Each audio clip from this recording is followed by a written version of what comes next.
Olá, vamos conversar sobre transtorno de estresse pós-traumático? Como definição, esse transtorno ele vai se caracterizar por sintomas persistentes de revivência, evitação, entorpecimento e estabilidade aumentada após a exposição de um evento traumático.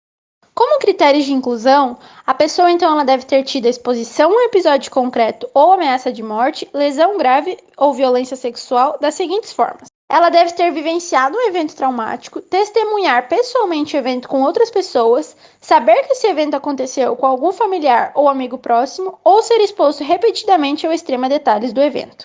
Sintomas. Eles vão se aplicar a adultos, adolescentes e crianças acima de 6 anos de idade. Pode ocorrer sintomas intrusivos relacionados ao evento traumático, que vai invadir a memória de uma forma repetida e incontrolável, lembranças angustiantes e recorrentes, sonhos angustiantes e flashbacks. Esses sintomas eles vão se apresentar em brincadeiras repetitivas onde o evento ele vai ser expresso ou pesadelos sem um conteúdo identificável. O indivíduo ele pode evitar lembranças externas que vão despertar recordações do evento traumático, como pessoas, lugares, conversas ou objetos.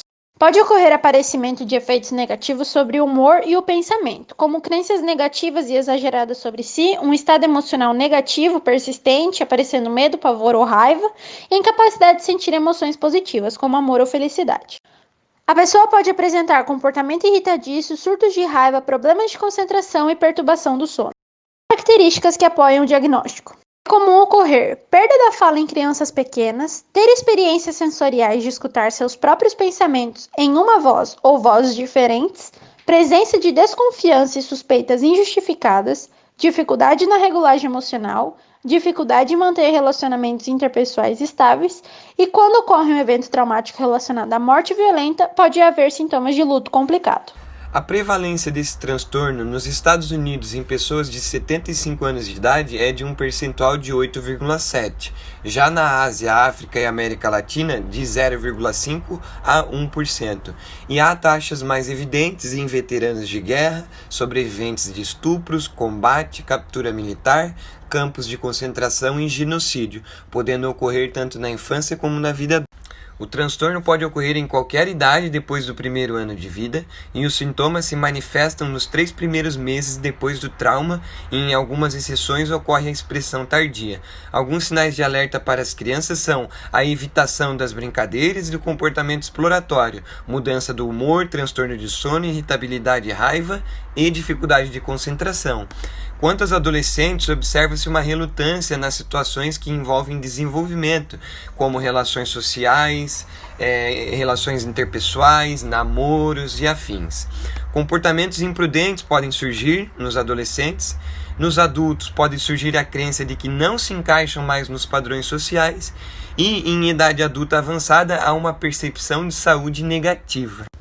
No tocante dos fatores de risco, temos os fatores pré-traumáticos, que envolvem os temperamentais, onde podemos elencar problemas emocionais na infância como exemplo, os ambientais, que dizem respeito ao contexto e à condição de vida desse indivíduo, e os genéticos e fisiológicos, que têm a ver com o gênero feminino e a idade mais jovem na exposição ao trauma. Temos os fatores peritraumáticos, que ocorrem durante o desenvolvimento do trauma, que é a magnitude e a intensidade justamente do trauma, e os fatores pós-traumáticos, que ocorrem após o trauma, que podem ser os temperamentais, estratégias de enfrentamento inapropriadas, e os ambientais, por exemplo, lembranças desagradáveis repetidas. Consequências funcionais. O transtorno está associado a níveis de incapacidades sociais, profissionais e físicas. De acordo com o DSM-5, no critério D, coloca a seguinte pontuação: como consequência do evento traumático, levam o indivíduo a culpar a si mesmo ou os outros, ter estado emocional negativo persistente, interesse ou participação bastante diminuída, sentimentos de distanciamento e alienação em relação aos outros, incapacidade persistente de sentir emoções positivas. Comorbidades adultos. Indivíduos com transtorno de estresse pós-traumático são 80% mais propensos do que aqueles sem o transtorno a ter sintomas que satisfazem os critérios diagnósticos de pelo menos um outro transtorno mental, por exemplo, transtornos depressivos, bipolares, de ansiedade ou por uso de substância. Crianças. Embora a maioria das crianças pequenas com esse transtorno também apresente pelo menos um outro diagnóstico, os padrões de comorbidade são diferentes dos de adultos, com transtorno de oposição desafiante e transtorno de ansiedade de separação predominando. Exemplo de caso: J, sexo masculino, branco, 44 anos, terceiro grau completo, gerente de banco. Evento traumático. Ocorreu um assalto na agência bancária onde trabalhava. J sofreu ameaças e foi agredido fisicamente. Teve até uma arma colocada dentro de sua boca e ao final foi trancado no cofre, onde ficou por cerca de 1 hora. Após o assalto, sem ser socorrido, teve que ir sozinho à delegacia. Sintomas decorrentes do evento traumático. J começou a ter dificuldades para ir trabalhar. Ele tremia e sentia calafrios.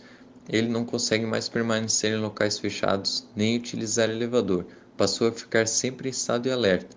O coração fica acelerado, tem dificuldades de respirar e mal-estar. Refere pesadelos frequentes sobre o evento traumático. Tem a sensação de segurança quando anoitece, por conta disso evita sair à noite.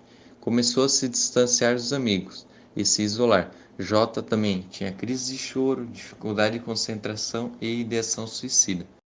Locais para buscar ajuda caso você se identifique com os sintomas desse transtorno: SAPS, Serviço Ambulatorial de Psiquiatria; CVV, Centro de Valorização da Vida; Clínica Escola Univille; Serviço de Psicologia ACE e CENEF, Centro de Estudos e Organização da Família.